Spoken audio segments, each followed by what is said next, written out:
To my channel CIB made simple. तो दोस्तों, आज मैं आप लोगों के लिए लेकर आया हूँ एक इम्पॉर्टेंट केस स्टडी हमारे बैंकिंग फाइनेंस मैनेजमेंट का, जो कि बेस्ड है हमारा कैलकुलेशन ऑफ कैपिटल फंड। और आज जो हम लोग कैपिटल फंड का कैलकुलेशन करेंगे वो फंड वेस्ट वाले केस को डिस्कस करेंगे। दोस्तों, कैपिटल फंड दो तरह के होते हैं, एक होते हैं फंड बेस्ड और एक होते हैं नॉन फंड बेस्ड। तो दोस्तों, नॉन फंड बेस्ड वाला जो पार्ट होगा वो मैं अगले लेसन में लेकर आऊँगा आप लोगों के लिए। केस स्टडी एक डिफरेंट केस स्टडी होगा, और अभी जो मैं आप लोगों के साथ शेयर कर रहा हूँ वो है फंड बेस्ड वाला कैपिटल फंड कैलकुलेशन का केस स्टडी। तो दोस्तों, चलिए शुरुआत करते हैं अपने इस लेसन को।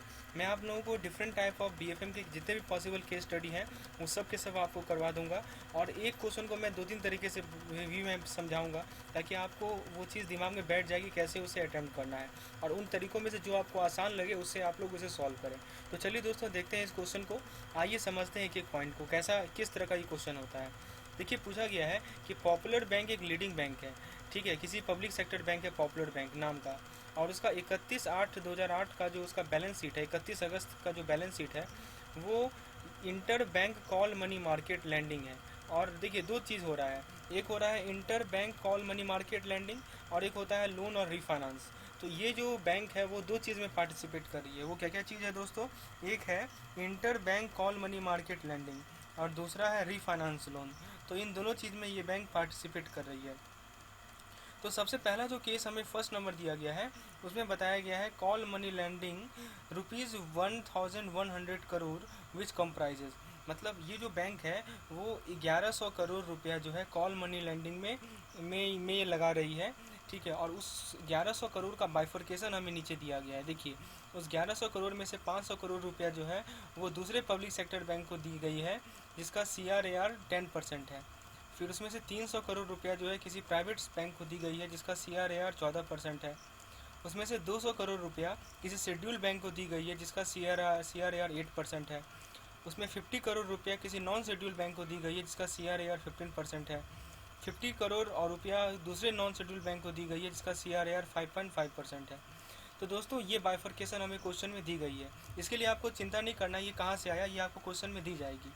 चलिए, ये तो था हमारा कॉल मनी वाला लैंडिंग। अब देखते हैं ये जो हमारी पॉपुलर बैंक है वो लोन या रीफाइनेंस जो दूसरे बैंक को दे रही है वो उसका किस तरह से बाइफर्केशन हो रहा है। देखिए, 300 करोड़ रुपया वो किसी शेड्यूल बैंक को दे रही है, जिसका CRAR 5.5% है। 200 करोड़ रुपया वो नॉन शेड्यूल बैंक को दे रही है, जिसका CRAR जो है 15% है। 100 करोड़ रुपया वो किसी नॉन शेड्यूल बैंक को दे रही है, जिसका CRAR 8.5% है। तो अब देखिए, ये तो था हमारा डाटा वाला पार्ट, जो कि डाटा हमें क्वेश्चन से दी गई है। अब आते हैं क्वेश्चन में क्या पूछा गया है, what will be the amount of capital fund required. तो दोस्तों, पहला जो क्वेश्चन पूछा गया है वो है कैपिटल फंड कितनी होगी, ठीक है। इस पर्पज़ के लिए कैपिटल फंड कितनी होगी वो हमसे पूछा गया है। चलिए, ये तो समझ में आ गया। और दूसरा पूछा गया है what will be the minimum and maximum amount of tyre 1 and tyre 2 capital. तो दो चीज़ को क्वेश्चन पूछा गया है, एक तो कैपिटल फंड की रिक्वायरमेंट कितनी होगी, जैसा कि हमारा हेडिंग ही था, हेडिंग में ही हमने देखा कैलकुलेशन ऑफ कैपिटल फंड। तो हम लोग ये सीखेंगे कि कैपिटल फंड कैसे कैलकुलेट करते हैं, और दूसरा चीज़ हम लोग ये सीखेंगे कि टायर 1 और टायर 2 का जो अमाउंट है मिनिमम और मैक्सिमम अमाउंट वो कैसे निकालेंगे। तो दोस्तों, इस चैप्टर से आप लोग 3 इंपॉर्टेंट चीज़ सीखने वाले हैं, तो अंत तक बने रहिए, आपको मैं अच्छे से सिखा दूंगा, ताकि इस तरह का क्वेश्चन यदि आप कभी फेस करें तो उसे आप आसानी से सॉल्व कर पाएँ।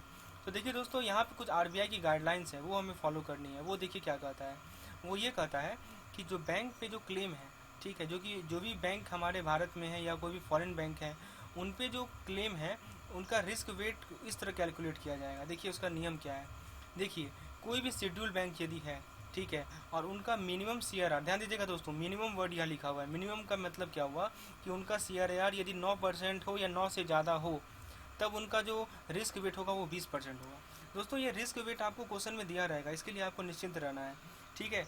तो फ्रेंड्स, यहाँ पे बताया गया है किसी भी शेड्यूल बैंक के लिए CRAR का जिसका CRAR 9% से ज़्यादा है या 9% है, उसका रिस्क वेट कितना होगा दोस्तों? 20%। फिर दिया गया है किसी भी नॉन शेड्यूल बैंक का जिसका CRAR 9 या 9 से ज़्यादा हो, तो उसको रिस्क वेट 100% दिया गया है। होना भी चाहिए, नॉन शेड्यूल में ज़्यादा रिस्क होता है, इसलिए यहाँ पे ज़्यादा रिस्क वेट असाइन किया गया है। और देखिए, यहाँ पे नीचे एक और 3 पॉइंट लिखा हुआ है, जिसमें other schedule non schedule bank हो जिसका CRAR मान लीजिए 9 से कम हो, तो क्या होगा। तो देखिए, यदि 6 से 9 के बीच में है और कोई शेड्यूल बैंक है तो 50%, और 6 से 9 के बीच में और नॉन शेड्यूल बैंक है तो 150%। उसी तरह देखिए, 3 से 6 के बीच में है, शेड्यूल बैंक है तो 100%, और 3 से 6 के बीच में नॉन शेड्यूल बैंक है तो 250%, और फाइनली 0 से 3 के बीच में CRAR है और कोई शेड्यूल बैंक है तो 150%, और कोई यदि नॉन शेड्यूल बैंक है तो वो 350%। तो दोस्तों ये डाटा हमें क्वेश्चन में दी गई है। अब हमें जो क्वेश्चन पूछा गया था वो फिर से देख ले। हमें क्वेश्चन पूछा गया था कैपिटल फंड बताना था हमें, और मिनिमम टायर 1 और मैक्सिमम टायर 2 कैपिटल बताना था। आइए इसे सॉल्व करते हैं। तो फ्रेंड्स उम्मीद है आपको क्वेश्चन समझ में आ गया होगा। तो फ्रेंड्स आप देखिए, हमको जो डाटा दी गई है उसको हम लोग यूज़ करते हैं। तो सबसे पहले हम लोग कॉल मनी लैंडिंग की बात करते हैं दोस्तों। तो पहले हम लोग क्या निकालेंगे, फर्स्ट स्टेप हमारा होगा रिस्क वेट निकालना। ठीक है, जो डाटा दी गई है उसके बेसिस पे हम लोग रिस्क वेट को कैलकुलेट करेंगे। So first we will deal with call money lending. तो ये जो हमारी पॉपुलर बैंक है वो जो दूसरे बैंकों को कॉल मनी मार्केट में लैंडिंग दे रही है उसका रिस्क वेट कैसे निकालेंगे। तो सबसे पहले आ जाइए यहाँ पे दोस्तों, पहला 500 करोड़ है और उसका CRAR कितना है 10%। तो कौन सा नियम लगेगा दोस्तों, तो ये वाला नियम लगेगा। देखिए 9 से ज़्यादा है ना तो 20% इसका रिस्क वेट होगा। तो हम लोग 500 का 20% निकालेंगे। देखिए यहाँ पे मैंने निकाला है 500 का 20% कितना हो जाएगा, 100 करोड़ हो जाएगा। चलिए ये तो पहला केस था। अब दूसरा केस में क्या हुआ, दूसरा केस में इसने लैंड किया 300 करोड़ किसी प्राइवेट बैंक में। प्राइवेट भी एक तरह के शेड्यूल बैंक ही है जिसका CRAR कितना है 14%। तो उसके लिए भी वही नियम लगेगा। ठीक है, यहाँ देखिए उसके लिए कितना रिस्क वेट होगा 20%, 300 करोड़ का यानी कि 60 करोड़। चलिए तीसरा जो केस था हमारा उसमें था 200 crore to scheduled bank having CRAR of 8%। तो ये 9 से तो कम है, तो 9 से यदि कम है तो कौन सा नियम लगेगा दोस्तों, यहाँ पे ये वाला नियम लगेगा CRAR ऑफ 6 to 9 और शेड्यूल बैंक। तो कितना परसेंट है रिस्क वेट 50%। तो देखिए हमने 200 करोड़ का 50% निकाला यानी कितना निकला 100 करोड़ निकला। उसके बाद जो हमारा D नंबर केस था उसमें क्या था, 50 करोड़ दिया गया नॉन शेड्यूल बैंक को और CRAR कितना है 15%। तो 15% तो 9 से ज़्यादा है। ठीक है, और नॉन शेड्यूल बैंक है तो नॉन शेड्यूल बैंक में कितना होता है 15% से ज़्यादा केस में 100% रिस्क वेट होता है। तो इसीलिए हम लोगों ने 50 करोड़ का 100% निकाला। और फाइनल जो केस था हमारा E नंबर क्वेश्चन, उसमें था कि 50 करोड़ किसी अदर नॉन शेड्यूल बैंक को दिया गया है जिसका CRAR 5.5% है। तो फिर से ये वाला केस देखिए दोस्तों, 5.5, 3 और 6 के बीच में लाई करेगा, और यदि नॉन शेड्यूल बैंक है तो 250% निकालेंगे। तो 250% किसका निकालें हम लोग 50 करोड़ का, यानी कि कितना आ गया 125 करोड़। तो फ्रेंड्स ये हम लोगों ने इंडिविजुअली हर एक केस का रिस्क वेट निकाला। अब टोटल रिस्क वेट यदि निकालना होगा तो क्या करेंगे, सभी को ऐड कर लेंगे, 100 + 60 + 100 + 50 + 125, यानी कि कितना हो जाएगा 435 करोड़ हो जाएगा। तो इस प्रकार से हम लोगों ने total amount of risk wait निकाल लिया कॉल मनी लैंडिंग के लिए। उम्मीद है इसका कंसेप्ट आपको क्लियर हो गया होगा। अब देखिए ये जो पॉपुलर बैंक थी ये कॉल मनी के अलावा और कहाँ पैसा लगाई थी, ये लोन भी की थी या रिफाइनेंस भी की थी अदर बैंक को। तो आइए अब हम लोग लोन और रिफाइनेंस का रिस्क वेट को कैलकुलेट करते हैं।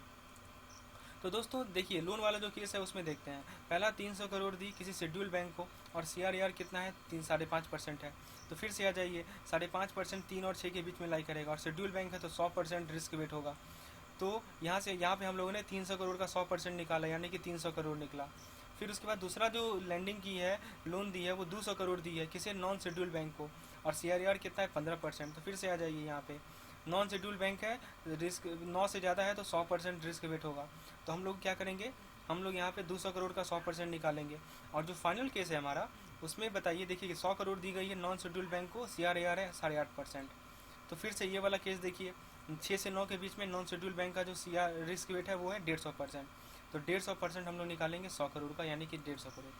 तो फ्रेंड्स उसी तरह इंडिविजुअली हम लोगों ने लोन ऑन फाइनेंस का रिस्क वेट निकाला, और टोटल रिस्क वेट निकालने के लिए इन तीनों को ऐड कर लेंगे यानी कि 300 + 200 + 150 यानी कि 650। तो इस प्रकार से हम लोगों ने कॉल मनी लैंडिंग का रिस्क वेट निकाला 435 करोड़ और लोन और रिफाइनेंस का रिस्क वेट निकाला 650 करोड़। तो टोटल रिस्क वेट कितना निकला दोस्तों 435 + 650 यानी कि 1085 करोड़। तो चलिए उम्मीद है यहाँ तक तो आपको क्लियर हो गया होगा कि कैसे मैंने टोटल रिस्क वेट को निकाला 1085 करोड़। अब दोस्तों हमें ध्यान रखना है कि जो हमारा CRAR होता है capital to risk weight ratio जो होता है दोस्तों वो 9% होता है, आइडियली माना गया है। तो आपको तो पता होगा दोस्तों CAR का फॉर्मूला, कैपिटल एडिक्वेसी रेशियो का फॉर्मूला, वो क्या होता है टोटल कैपिटल रिक्वायरमेंट बाई, नीचे में डिनोमिनेटर में रिस्क वेट लिखते हैं। तो टोटल कैपिटल निकालने का क्या फॉर्मूला होगा, हम लोग क्या करेंगे CAR यानी कि कैपिटल एडिक्वेसी रेशियो को हम लोग मल्टीप्लाई कर देंगे रिस्क वेट से। तो हम लोगों ने 1085 करोड़ रिस्क वेट निकाला और उसे हमें किससे मल्टीप्लाई करेंगे 9% से मल्टीप्लाई करेंगे। तो हमें कितना मिलेगा 97.65 करोड़ मिलेगा टोटल कैपिटल रिक्वायरमेंट की। तो देखा दोस्तों आप लोगों ने कितने आसान तरीके से हम लोगों ने कैपिटल फंड को निकाल लिया। तो आपको ध्यान ये इस बात का रखना है कि सबसे पहले आपको रिस्क वेट को निकालना आना चाहिए, और जो डाटा दी गई है उससे आप लोग आसानी से रिस्क वेट को निकाल सकते हैं। चलिए, ये तो था हमारा कैपिटल फंड की रिक्वायरमेंट का कैलकुलेशन। अब दूसरा जो हमें पूछा गया था वो टायर 1 पूछा गया था। दोस्तों आप लोग ध्यान रखेंगे इस पॉइंट को, जो कि बहुत ही इंपॉर्टेंट कीवर्ड है। मैंने अपने थ्योरेटिकल सेशन में भी बताया था, अब मैं फिर से रिपीट कर रहा हूँ कि जो टायर 1 और टायर 2 का जो कैपिटल होता है उसमें एक रिलेशन होता है कि टायर 1 का जो कैपिटल का वैल्यू होगा वो हमेशा टायर 2 से कम होगा। ये ध्यान में रखना है दोस्तों। तो टायर 1 जो होगा वो मिनिमम 50% होगा, ये ध्यान रखिएगा। ठीक है, देखिए कैपिटल फंड तो हम लोगों ने निकाल लिया।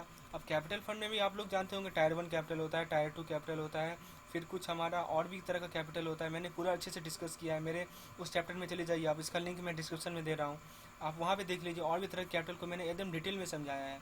तो फ्रेंड्स यहाँ पे जहाँ तक क्वेश्चन की बात है, आप लोग ध्यान रखेंगे कि टायर 1 का जो मिनिमम वैल्यू होगा वो 50% होगा। तो 50% किसका? 50% टोटल कैपिटल का, यानी कि 97.65 का आप लोग 50% यदि निकालेंगे तो आपको मिलेगा 48.825 करोड़। मतलब टायर 1 का मिनिमम वैल्यू होना चाहिए 48.825 करोड़। और जहाँ तक बात है टायर 2 कैपिटल की, तो टायर 2 कैपिटल का मैक्सिमम वैल्यू 50% होगा, यानी कि वो भी उतना ही होगा 48.825 करोड़। तो दोस्तों ये था हमारा आज का लेसन।